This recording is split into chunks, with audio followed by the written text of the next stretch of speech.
Hey, what's up guys, it's DarkArmedDuelist, and today we're going to be doing a giant ballpark deck profile. So I'm really excited for this one because this deck is a really interesting deck that can summon one of the most nostalgic insects in the entire game to your side of the field. I'm really excited to show you guys this deck because I have worked a lot on this deck since the last time I profiled. It's been a while since I have profiled it, but it is a really fun budget deck that plays around a certain field spell called Giant Ballpark to get a bunch of insects to your side of the field to kind of swarm the field to OTK your opponent. So let's get straight on this, guys. Don't forget to like, comment, subscribe, hit the bell there so you can become part of the notification squad, and definitely check out the Patreon in the description below for all those awesome rewards, like getting your names to every single video, getting assigned cards in the mail, even getting to request a deck profile every single month you're a patron, along with test-ins. So let's get straight on into this, guys.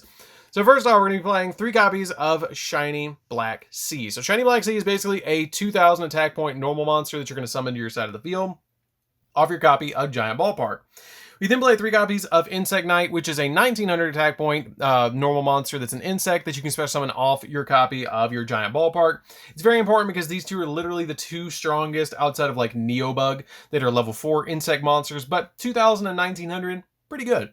We then play 3 copies of Resonance Insect. Resonance Insect is really good because it has the ability that if this card is sent from the field to the graveyard, you can add a level 5 or higher insect monster from your deck to your hand. And if this card is banished from the graveyard, you can send an insect from your deck to the graveyard. This card is fantastic for this deck because you can just normal summon it to your side of the field, link it away for an Alamirage because it has 2000 or has 1000 attack points, and then be able to go into some really insane plays because you're going to get a search from the deck. We then play 3 copies of Gokipole. Gokipole is so good in this deck because it has the ability that if this card is sent to the graveyard, you get to add a level 4 insect monster from your deck to your hand. Then if you added a normal monster, you can special summon it, and then if you destroyed it, or then you can destroy a monster on the field with greater attack or equal to the monster you special summoned by this effect, which is pretty good to be able to just pop a monster that has either 1900 or more or 2000 or more attack, because there's a lot of cards in the game that have that in this deck, or in this deck to be able to special summon those cards instantly is just really good. We then play 3 copies of Parasite Paranoid. Parasite Paranoid is a very unique card that has the ability that quick effect, you can target 1 face-up monster on the field and equip this card from your hand to that target, and the equipped monster becomes an insect monster. And it cannot attack insects, and also the effects that activate by targeting an insect monsters are negated, and then you can only use effect of this card once per turn. And if this equipped card is sent to the graveyard, then you can special summon an insect level 5 or level 7 or higher from your hand, ignoring its summoning conditions, which is a fantastic effect. We then play a single copy or 2 copies of the Worm Warrior, which you just have to banish any insect from the graveyard to be able to special summon this card to your side of the field. So it's very easy to just get this card on their side of the field. 1 copy of Doomdozer. Doomdozer can special summon itself to your side of the field by banishing 2 insects from the graveyard, and being a 2800 beat stick is just really good. 2 copies of Gandarla. Gandarla just special summons itself as a kaiju to deal with your opponent's monsters. 2 copies of Kamungus because it also deals with your opponent's monster, and you play a kaiju package in the deck, which is a copy of Interrupted Kaiju Slumber. We play 2 copies of Metamorphosized Insect Queen, which is one of the 2 super nostalgic cards that I was talking about in the deck. And what this card does, if you guys are unfamiliar with this card, it cannot be normal summon or set. It must be special summoned by the card effects. And if another insect monster is on your field, your opponent cannot target insect monsters you control with effects. And also they cannot be destroyed by your opponent's card effects as well. And at the end of the damage step, if this card attacked, you contribute 1 monster. This card can attack an opponent's monster again in a row. And then once per turn during the end phase, you can special summon an insect monster token that is a level 1, 100 attack, and 100 defense. We then play the single hardest card, one of the single hardest cards in the entire game to summon, but it's actually super easy in this deck, which is a single copy of Perfectly Ultimate Great Moth. I wanted to play this card because it's super nostalgic to be able to actually summon this card to your side of the field. As a 3500 beat stick, it does have the ability that this card must be special summoned by the offering Petite Moth as a tribute on the 6th of your turns after Petite Moth has been equipped with the Cocoon of Evolution. So if you do that on turn 1, it can't summon itself until like turn 12, which is ridiculous. This card is absolutely crazy to actually summon legitimately, and so you kind of just get it out with your copy of Parasite Paranoid and Cocoon of Ultra Evolution. It's pretty easy to summon in this deck, so because you just have to draw Parasite Paranoid and your copy of your Cocoon of Ultra Evolution to be able to just summon it really easily. So this card's really easy to get out, but it is basically just a 35 vanilla. I really like it in this deck because it gets you out that really insane old school card, and I really like the way that the deck plays with it, but it's kind of really old school. So that's it for the monsters, guys. Let's get into the spells. So for the spells, we're going to be playing a single copy of Call by the Grave. Call by the Grave is a really good card because you don't want to get hand trapped on your copy of Giant Ballpark. One copy of Monster Reborn. Monster Reborn just revives cards out of your graveyard, which is super helpful. One copy of Scapegoats because it gives you additional tokens on your side of the field because the tokens can actually help you into link climbing, which is pretty good. One copy of Double or Nothing because you can OTK your opponent because you play a lot, and I mean a lot of level 4s in this deck. So this card comes in really handy. One copy of Terraforming because it's going to get to your field spell, which your field spell is the most important card in the entire deck, being 3 copies of Giant Ballpark. So Giant Ballpark is a very unique field spell that actually the entire deck is based around. It has the ability that during damage calculation, if a monster or if a player would take battle damage, you can make neither player take any battle damage from that battle, and if you do, you send a level 4 or lower insect monster from your deck to the graveyard. Then, if the send card is a normal monster, by this effect, you can special summon any number of normal monsters with the same name as that monster from your hand, deck, or graveyard. So basically, you can special summon all 3 of your particular monsters with this effect, which is pretty good. It also has the ability that if a monster you control is sent to the graveyard by an opponent's card effect, then you can special summon 1 insect normal monster from the graveyard, which is really good just to be able to revive your monsters back if your opponent's going to start sending stuff to the graveyard by card effects.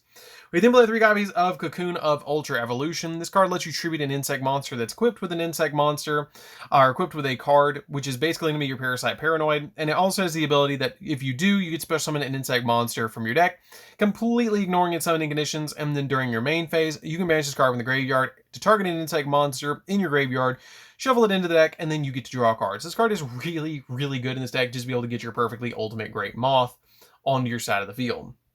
And your copy of your Metamorphosized Insect Queen. We then play 3 copies of Interrupted Kaiju Slumber because it board wipes, and it's a fantastic card in this deck just to be able to deal with your opponent's board, to basically get rid of all their monsters and give yourself a Gandarla and your opponent a Kamungus, so you don't have to deal with pretty much any kind of like monsters that can be destroyed by card effects, because this is really a great card. So that's it for the spells, guys. Let's get into the single trap that we play, because we only play 1 trap in the entire deck. And then it's a single copy of Metaverse. Metaverse is basically just here to grab our copy of our field spell. That's pretty much all it does. It's a trap version of Terraforming. It lets you take a field spell from your deck and either activate it or add it to your hand. It's unfortunately at 1, but we still need it because we basically play 5 of our field spell now. So that's it for the main deck, guys. Let's get into the extra deck. So for the extra deck, I'm playing a single copy of Guardian, or Defender of the Labyrinth. Defender of the Labyrinth is a very interesting card for this deck because it takes 2 normal monsters to go into this card, and non-effect monsters you control gain 500 attack, and also all effect monsters your opponent control lose 500 attack. And if this card is in your owner, or it's in your possession, is destroyed by an opponent's card, then you can target 1 non-effect monster in the graveyard and special summon it back, which is pretty good to be able to revive your cards back to your side of the field. You can use goat tokens to summon this card, which is pretty good. And it just gives you your other like monsters an advantage where you're basically normal summoning out Shiny Sea at a 2500 beat stick, which is pretty nice. One copy of Mrs. Radiant, it boosts up all your Earth monsters, and you can use your goat tokens to go into this card. Pentastack is it can make your Utopia double do piercing damage, which is pretty good. One copy of Blockade Board Blocker because it can get your field spell back, which is really nice. IP Masquerana because IP Masquerana can let you link summon during your opponent's turn. Link Spider because Link Spider is really good in this deck to be able to special summon out your copy of your normal monsters, because basically it's going to let you normal summon one of your normal monsters. You have 2 in your hand, you can special summon out an additional 1 to your side of the field, which is really good. One copy of Alamirage. Alamirage is here for Resonance Insect or Resonator Insect, because basically what you do with this card is you're going to normal summon out this card to your field and then immediately link it away for the copy of Alamirage, because it has to be a monster that's normal summon with 1000 attack or less. Link this away and it gets you a search of a kaiju, or it gets you a search of one of your really big bugs like Doom Dozer, or a copy of your Metamorphosized Insect Queen, or Perfectly Ultimate Great Moth if you do so need to get to those cards really quickly. We play 1 copy of Nightmare Phoenix because it pops spells or traps. 1 copy of Nightmare Unicorn because it spins stuff and you can go into it during your opponent's turn, which is really nice. 1 copy of the Butterfly, which is really good, or the Moth Link monster. What this card does is it takes 2 monsters with different names, but it's a Link 3. Gains 200 attack for each counter on it, and you can only use this card once per turn. That if this card is link summon, you place a counter on this card for each insect monster used to link summon this card, which is usually 3. And then quick effect, you can remove a counter from this card to special summon a level 4 or lower insect monster from the graveyard in defense position, which can be really good just to get you additional monsters back on your side of the field. Play a single copy of Draco Masters of the Tenyi. This card is actually really, really surprisingly good in this deck because it cannot be destroyed by battle or with a card effect or with a monster effect.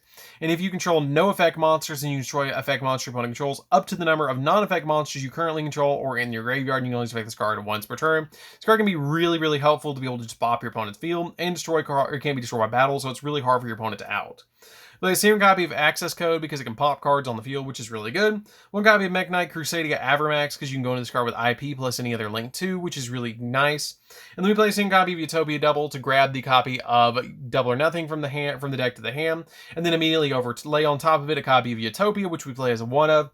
It goes up to 5,000. You then can attack your opponent, drop the link material off of this card, negate the attack, and then drop Double or Nothing to do 10,000 against your opponent. If you have Pentastag pointing towards it, it will actually do piercing damage as well, which is a 10,000 piercing damage attack point monster, which is absolutely crazy for a deck like this, just to be able to crank out a card like that. So that's it for the deck, guys.